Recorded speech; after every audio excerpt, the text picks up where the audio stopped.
Hello, everybody, and welcome back to the Oklahoma City Sports Network. I am the Cowboy Crab, and as you can tell, I got some special guests with me here today.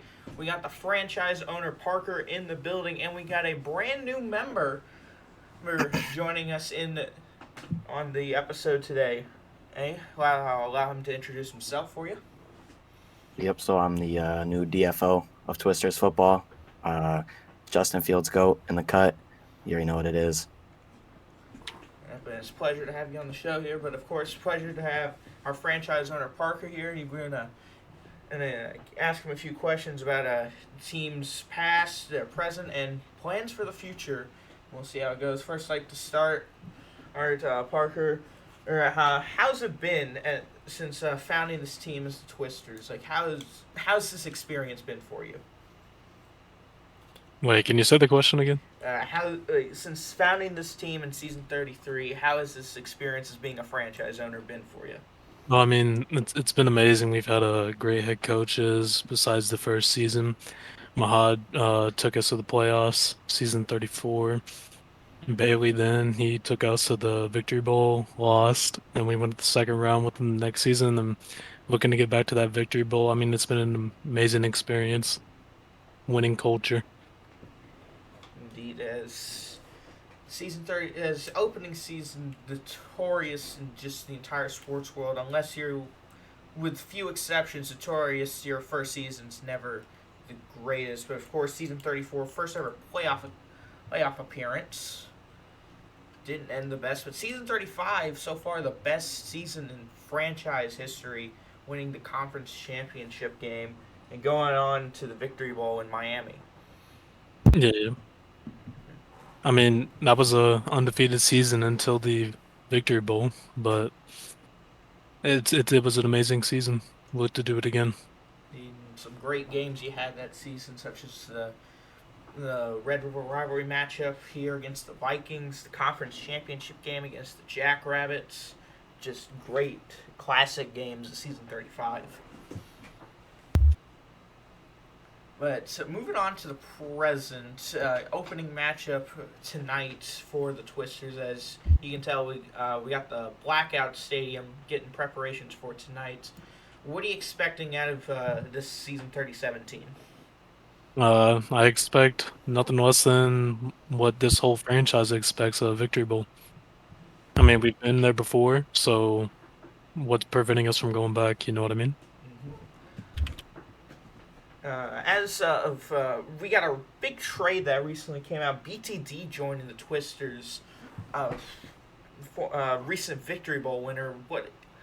Mhm. How exactly did you guys make sure you could acquire such a big name player like BTD, for a previous Victory Bowl winner, and bring him here to the Twisters?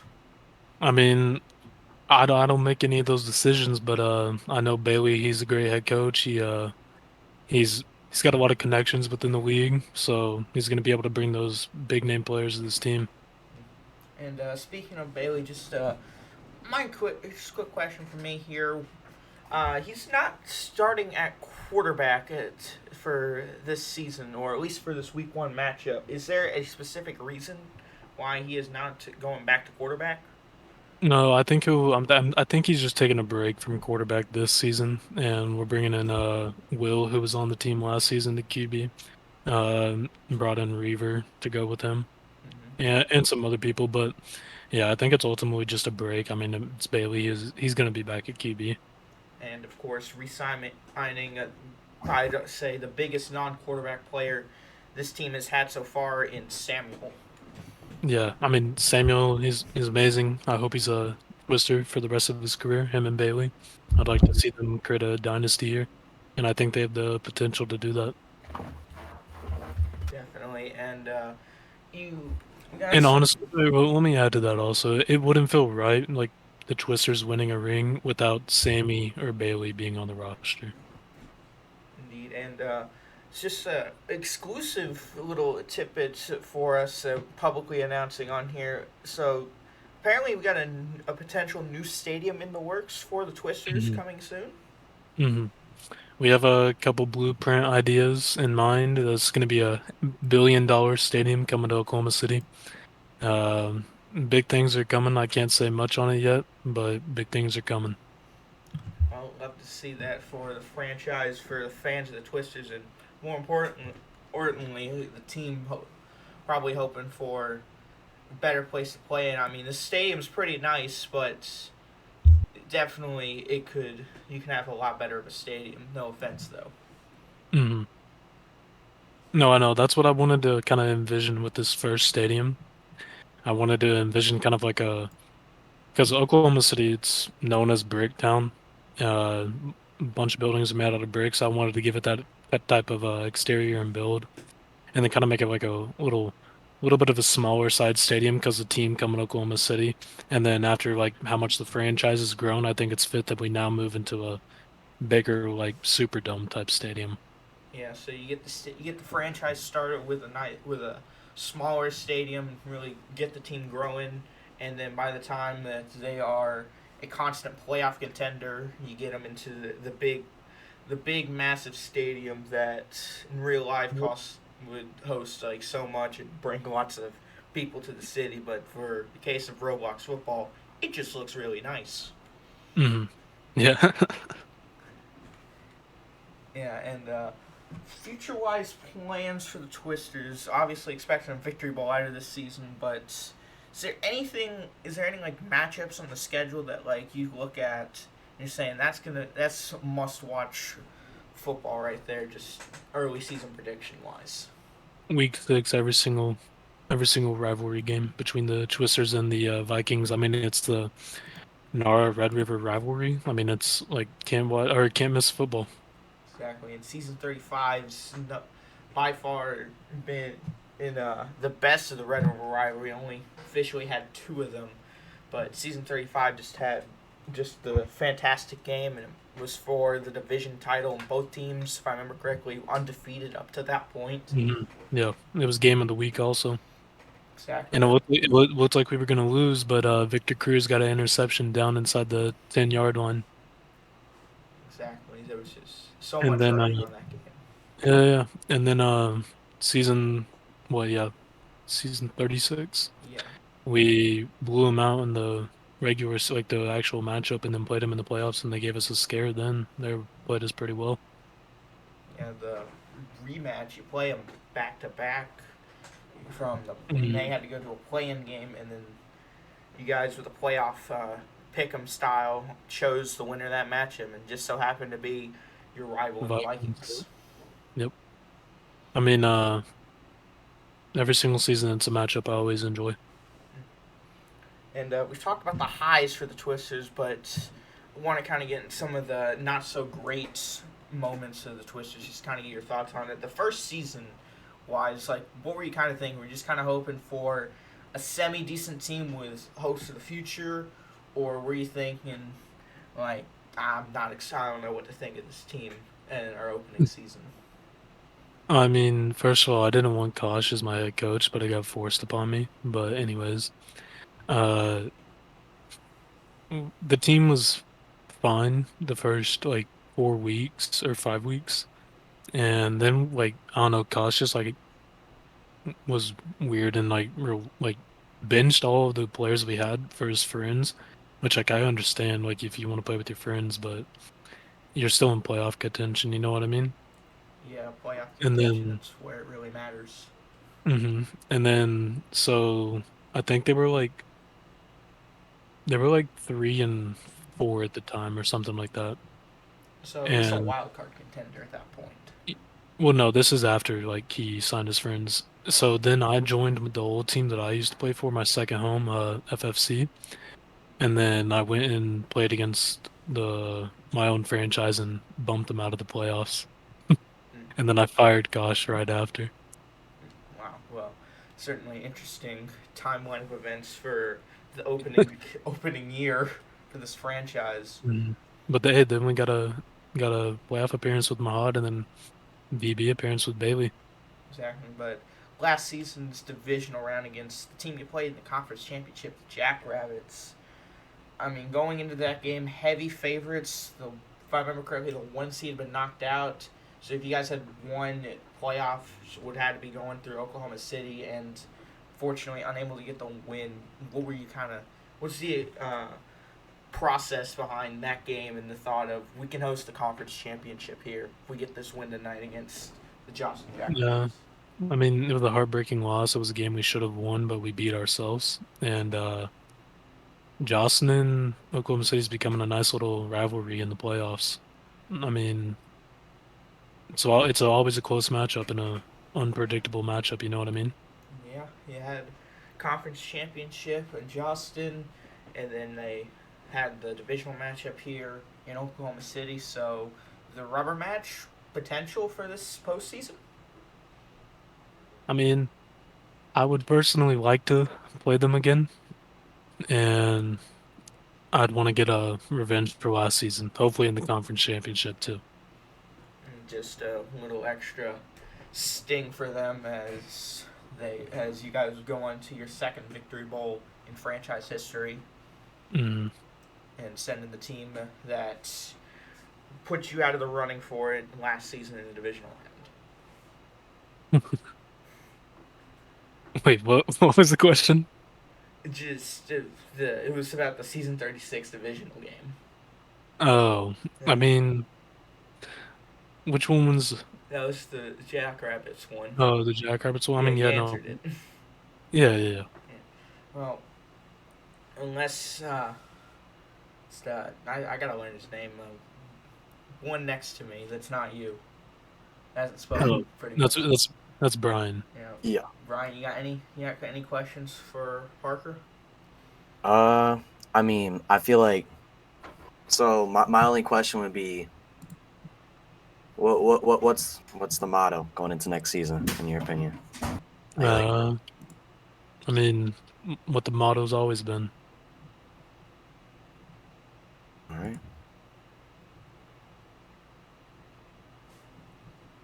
Krabby, okay? Yeah, I'm good. Just letting him ask the question. You got anything else? Oh no, yeah, my bad. No, that's really all I got to ask. All right. Well, Parker, do you have any closing comments for us? Twisters VB in Oklahoma City. I'm campaigning for it this season. To debut the new stadium. That's going to be in the works, and I'd like to see my Twisters playing at home in the VB. All right. Well, I've got no further questions. So, Brian, you got any last little thing you like to say to Parker? I think he pretty much summed it all up. All right. Well, Parker, thank you for joining us here on the Oklahoma City Sports Network. Mm-hmm. My pleasure.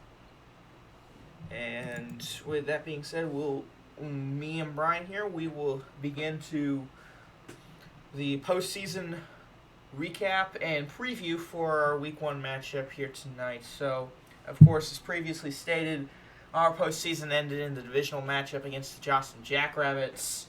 It was a tough loss, and the Jackrabbits went on to the Victory Bowl. Well, they also fell short, so a little bittersweet for us, I'd say, seeing the team that beat us. Yeah. I mean, they made it there, but they didn't win. So, a little bittersweet, I guess you can say. But coming into this game here tonight, we're seeing a I'd say more of a mix of new and old Twisters team. You got some returning players, but you got some new people in new places. Sure. I definitely say tonight's game, it's definitely going to be very interesting. I mean, on both sides of the field, whether you're talking about the Twisters or you're talking about Redcliff, I mean, there's talent all over. It's definitely going to be an eye-opening match, and definitely something that you'd want to grab your popcorn for, because it's just going to be good football. Indeed, as quarterback-wise, you got Rocky for the Raiders. He's been a well-known name for as long as I've been here in OFL, but he's been definitely a good quarterback, but I don't ever remember people mention him in like great-wise. And then you got the new quarterback for the Twisters, Intaged. Yeah, I mean, it's definitely also still got some rage in the guys in the locker room, because Rocky, that's who took us out last season in the divisional round, and that's a key point. Yeah, so definitely a revenge game for all the people still on this team from last season. Of course, you got Bailey and Samuel. Well, Samuel reprising his role as most likely going to be your wide receiver one, and then Bailey is stepping away from quarterback position to play, I believe, tight end. And you've you also got Soul Swings, BBLA, and Barker, all members of that last season team that Rocky took out in the playoffs, and all looking for some vengeance here tonight against Rocky. Yes, sir. Overall, though, kind of looking at this lineup, I mean, you got Samuel, of course, BTD acquired in the recent trade. You need Reaver, Ignite. I mean, you got a lot of people on this team. They've all got talent, but tonight's gonna be is this team for real, or is this just a Philadelphia Eagles dream team where they all of them got great talent, but together not great. But of course, you got guys from last season, you got some new guys. I think they're gonna click well here tonight. But when you also look at the Raiders, they've also got some good names like Rocky, Dusta, Hoob, Lillard. I mean, they got talent too, so this is not going to be a cakewalk. Right. It's definitely, as I said earlier, talent across the board. And if you look in the OFL game day, I mean, it almost seems quite even. Like there's no overwhelming pick over the other when it came to comparing projected starters. So in my opinion, I definitely think this is going to be one of the better games in season 37. And I understand, that's a huge statement considering it only is week 1 and we don't know how teams are going to shape out and even out throughout the course of the season. But I genuinely do feel like if there's a matchup that's going to be up there when it comes time to, truly rate what was one of the best matchups of season 37, I definitely feel like this is a high contender. I mean, as you've stated, there's almost a little bit of vengeance, and it's not even some of the players on Redcliff's fault, but Rocky kind of carries that over. He kind of brought that luggage with him, so there's definitely going to be a sense of anger in the air and just trying to get payback. And as I said, a lot of those guys, they have nothing to do with that, but that's just the luggage that Rocky brought over. And it's going to be exciting. It's going to be exciting because, as I said, to the OFL's eye, to everyone in the community, it's very close. It's a close battle. When, as I said, no one's overwhelming. Oh, they're better than that person. So it's going to be exciting. And as I said, I definitely think it's a contender for what's going to be one of the best matchups in season 37 this season. Exactly, and just comparing it on paper to the final scores of some of the other season 37 games, I mean, on paper, this game has potential to be the closest matchup of week 1. I mean, you've had a lot of just shutouts. You've had some close games like Sky Kings Bucks, Punishers, Destroyers.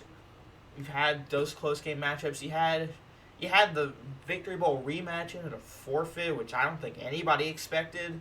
Then you had just more shutouts like the Knights and Panthers, a 49-8 head stomping.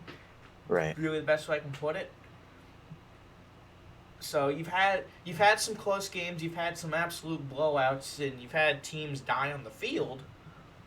But hopefully for tonight, none of that the case. We're most likely hoping for is just a back and forth contest between two of the best teams on paper in the league right now. Because on the paper and the stats can say all they want, but what matters is what these teams show in the field.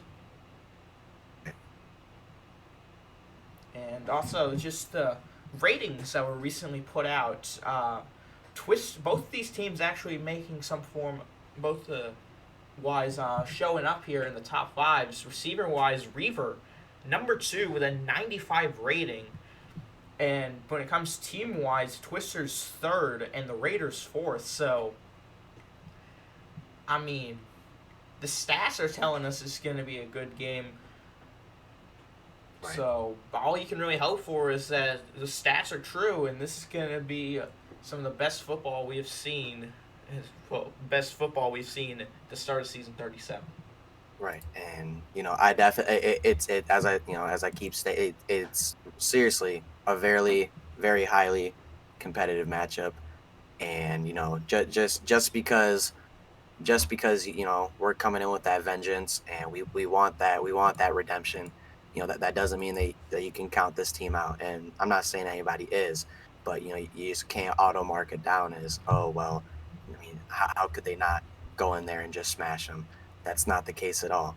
Okay, I mean, as Crab stated, as I stated, I mean, these could wind up, these two right here, being top two teams in the league at the end of the season. Like, we really don't know. And right now, we're definitely both making an appearance in the top five, I'd say. And I believe, let me check that out before I say that. But I believe it looks that way, if not close, when it comes to, yeah. So top five best overall teams, actually third and fourth. Yeah. So 3 and 4 seeds overall based off those rankings. right. So just honestly, if this could very well, if I could compare it to a possible game, or maybe give it the the ceiling of what it could be. If anyone remembers that Chiefs Rams game back on a couple years ago, Monday night. this yep this could exactly be what you're looking at. That game was highly competitive. I think at one point it was like 54-54 or something crazy like that. It's like playing Madden. That's what it looked like score wise. That's what it felt like. Right. So I mean, expect nothing short. Well, you could, but that's what it looks like on paper. Exactly. So most likely going to be an offensive matchup between two of the top 5 teams in the league. But let's get into what our predictions for this game will be. So, Brian, since it's your first episode, I'm going to let you predict first, and then I'm going to do my prediction for what tonight brings us. So, my initial reaction is, I think it's you'd think it's going to come down to the offense, but I really think the game will depend on who gets the first stop. Because I seriously think that these are two. I think it's quite obvious these two are huge offensive powerhouses, both us and Redcliff. But I could also see it going this way. Taking defense to start. If you go into half and you are up by a possession, then that if you can score on that next drive, that's pretty much the ceiling. But I don't think that's how it's going to go. I think it really is who's off the first stop. So in a close one, I could see it going so many ways, but still it resulting close. But I think I am going to go 49-42, late turnover by Redcliff. I can't really, I really can't determine how that could go because it could go so many ways. I think but if I had to, just to ease everyone's mind here and give a full answer, I'm gonna say a late pick down within the 50. So that's what I gotta say. 49-42, Twisters win. Alright, And kind of thinking similar on that one. I'm also thinking one possession game. My big gripe with the Twisters for as long as I've had the show is defense is always been like the weak link. Like every game I've broadcasted, there's always been one big defensive blown play. And with this new team, maybe tradition stays the same. Defense looking like the weakest link in but the offense looking like the juggernaut. But final score wise, I'm thinking it's a little higher than what you're thinking. I'm thinking your final score most likely, I think, probably going to be 56-49 in the exact 7-point difference somehow. And I think it's going to come down to two things. Twisters, I believe they're getting the win here tonight at home. You got the blackout stadium going on, blackout jerseys.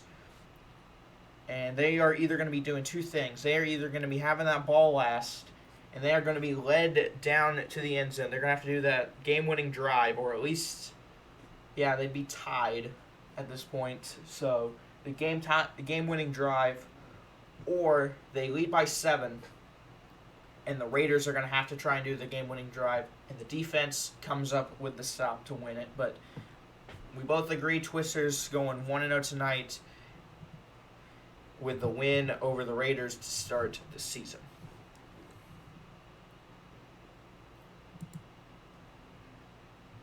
So we got any closing comments, Brian, before we wrap this up for us today?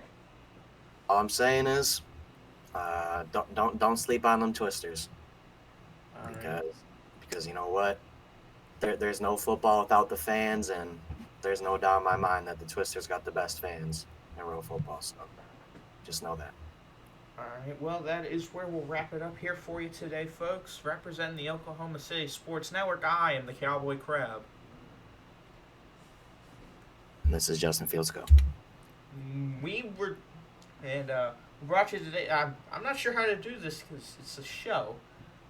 I guess analysts. Yeah, we're your analysts for the Oklahoma City Sports Network saying so long, everybody.